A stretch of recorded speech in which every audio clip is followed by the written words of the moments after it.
ప్రభుత్వం ఎస్సీయు యొక్క ఎస్సీయుకు సంబంధించిన 400 ఎకరాల భూమిని అమ్మడం విషయంలో వెనక్కి తీసుకోవాలని నిరసన కార్యక్రమాలు చేయకుండా ఉస్మానియా యూనివర్సిటీలో అప్రజాస్వామికమైన సర్కులర్ని విడుదల చేయడం మానుకోవాలని ఈరోజు మేము తెలంగాణ ప్రభుత్వాన్ని డిమాండ్ చేస్తున్నాం.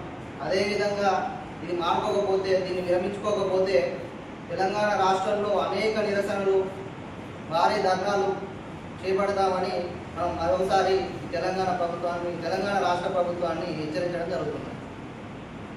విద్యార్థి సమైక్య ఏఐఎస్ఎఫ్ ఆధ్వర్యంలో ఈరోజు ముఖ్య కార్యకర్తల సమావేశం నిర్వహించుకోవడం జరిగింది.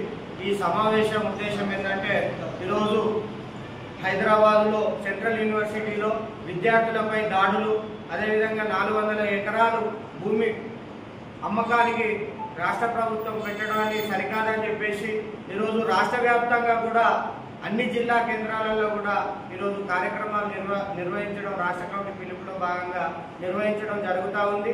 ఈ సందర్భంగా రాష్ట్ర ప్రభుత్వానికి మేము తెలియజేయడం ఏమనగా, ములుగు జిల్లా పక్షాన ఈరోజు విద్యార్థులు అనేక ఇబ్బందులు పడుతూ ఈరోజు సెంట్రల్ యూనివర్సిటీలో చదువుకుంటూ ఉంటే ప్రయోగశాలలు కావాలి విద్యార్థులకు. ఆ ప్రయోగశాలలు కాకుండా ఈరోజు ఆ 400 ఎకరాల భూమిని తీసుకొని అమ్మకానికి పెట్టడం సరికాదని, అదేవిధంగా విద్యార్థులకు న్యాయం చేయాలని చెప్పేసి లాఠీ చార్జీలను, విద్యార్థులపై జరుగుతున్న దాడులను అరికట్టి, అదేవిధంగా అమ్మకాలను వెనక్కి తీసుకొని మళ్ళీ విద్యార్థులకు ఆ 400 ఎకరాల భూమిని అప్పగించి విద్యార్థులకు న్యాయం చేయాలని చెప్పేసి, అదేవిధంగా వాళ్ళపైన జరుగుతున్న దాడులను ఆపివేసి ఇంకోసారి భవిష్యత్తులో ఇట్లా కాకుండా చూసుకోవాలని తెలంగాణ రాష్ట్ర ప్రభుత్వానికి మేము ఏఐఎస్ఎఫ్ ములుగు జిల్లా కమిటీగా డిమాండ్ చేయడం జరుగుతూ ఉంది.